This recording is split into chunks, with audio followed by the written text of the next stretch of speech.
నదిలో దొరికిన మాయా చేప. ఆ రోజు సెలవు దినం కావడంతో అమృత సరదాగా శివ వాళ్ళ ఇంటికి వెళ్తుంది. ఇంటి దగ్గర శివ వాళ్ళ అమ్మ ఉంటుంది. ఆంటీ, శివ ఎక్కడికి వెళ్ళాడు? ఇప్పుడే బయటికి వెళ్ళాడమృత. నువ్వు వస్తావని నాకు చెప్పాడు. అందుకే నీకోసం నేను ప్రత్యేకంగా స్వీట్స్ తయారు చేశాను. ఒక్క నిమిషం అలా కూర్చో, నేను ఇప్పుడే తీసుకుని వస్తాను అని ఆమె లోపలికి వెళ్తుంది. అప్పుడు చోటు, బంటి, క్రిష్, కవిత అందరూ కూడా అక్కడికి వస్తారు. వాళ్ళందరూ చూస్తూ ఉండగానే శివ తల్లి స్వీట్లు తీసుకొని వస్తుంది. వాళ్ళందరినీ చూసి ఆశ్చర్యపోతుంది. మాకు లేవా ఆంటీ అని అడుగుతారు. అందుకు ఆమె మీకు కూడా తీసుకొస్తాను అని అంటుంది. వాళ్ళందరూ కేరింతలు కొట్టుకుంటూ వచ్చి వాటిని తినేస్తూ ఉంటారు.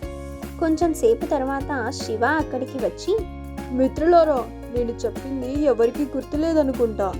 ఈరోజు ఆదివారం, మనందరం కలిసి చేపల వేటకు వెళ్ళాలని చెప్పాను. అందుకు వాళ్ళు, మాకు గుర్తుంది, కానీ నువ్వు గాలాలను తీసుకొస్తానని చెప్పావు. అవును, అందుకోసమే బయటకు వెళ్ళాను. అందరికీ కూడా నేను గాలాలు తీసుకొని వచ్చాను. అందరూ తలా ఒకటి తీసుకోండి. అలా మనం నది దగ్గరికి వెళ్దాం పదండి అని అంటాడు.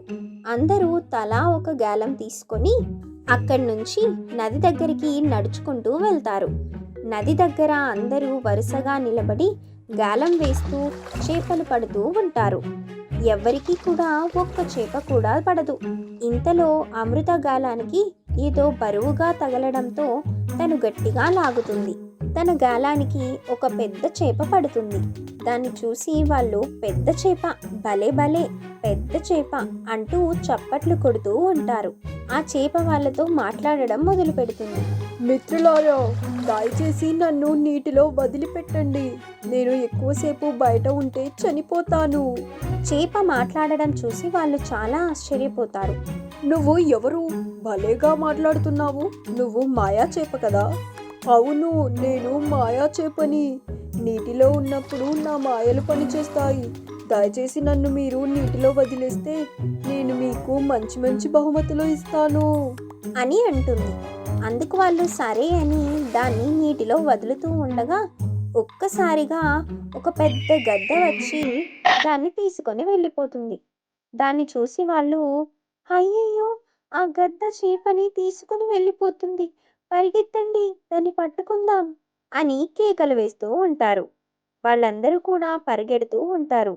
వీర చాలా వేగంగా చెట్లు మొత్తం ఎక్కుతూ ఒక్కసారిగా దానిని పట్టుకోవాలని ప్రయత్నం చేస్తాడు. కానీ కుదరదు.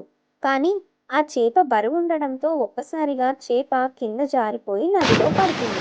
వాళ్ళందరూ కూడా ఆ నది దగ్గరికి వస్తారు. గట్టిగా ఊపిరి పీల్చుకొని, అమ్మయ్య, ఆ మాయా చేప ఈ నదిలో పడిపోయింది. తనకేమీ కాలేదు. చాలా సంతోషం అని చెప్పుకుంటూ ఉంటారు. ఇంతలో ఆ గ్రద్ద చెట్టు మీద వాలి ఏడుస్తూ ఉంటుంది. అయ్యయ్యో, నా పిల్లలు ఎంతో కాలం నుంచి ఆకలి అని ఏడుస్తున్నారు. ఆకలి తీర్చలేకపోతున్నానని బాధపడుతున్నాను. ఇంతలో ఇది దొరికింది అనుకుంటే ఇది కూడా నోటికి అందకుండా పోయింది అంటూ ఏడుస్తూ ఉంటుంది. తన మాటలు విన్న వాళ్ళందరూ కూడా చాలా బాధపడతారు. మిత్రమా, నువ్వేమీ బాధపడద్దు, మేము నీకు సహాయం చేస్తాము. అమృత, నీకేమైనా పిచ్చి పట్టిందా?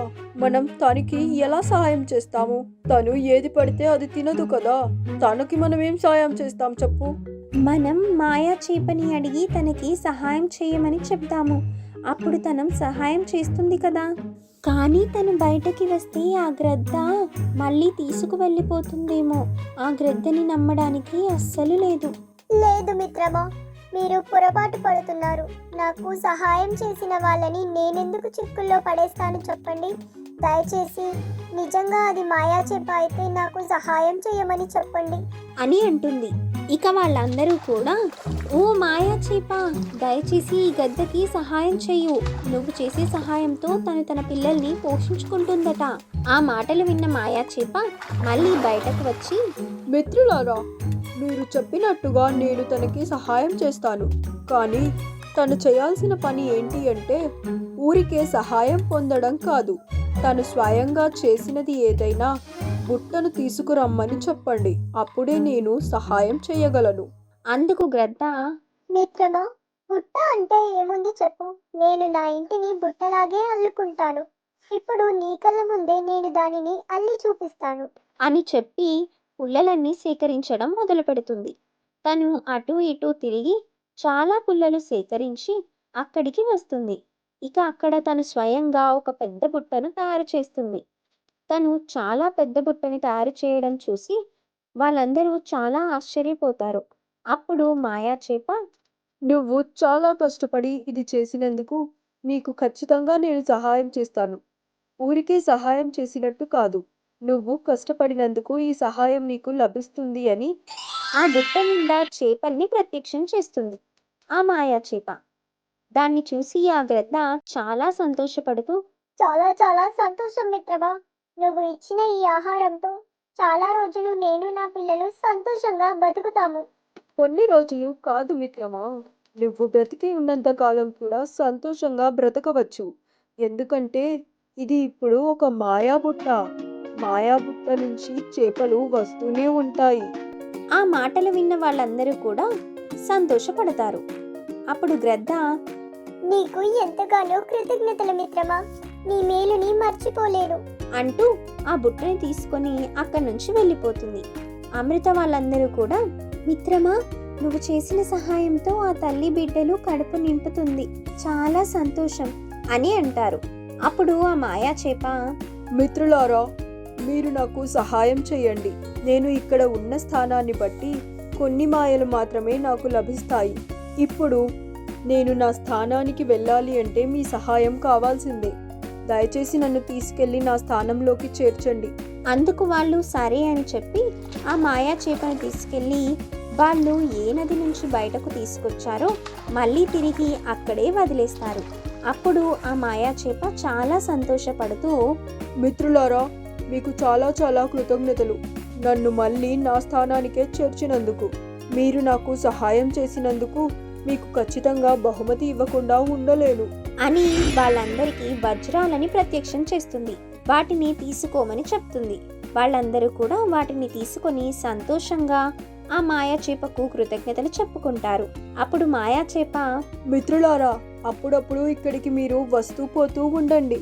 అందుకు వాళ్ళు సరే అని చెప్పి అక్కడి నుంచి వెళ్ళిపోతారు. అప్పటి నుంచి వాళ్ళందరూ కూడా సరదాగా మాయా చేపతో మాట్లాడడానికి వెళ్తూ సమయాన్ని గడుపుతూ హాయిగా ఉంటారు.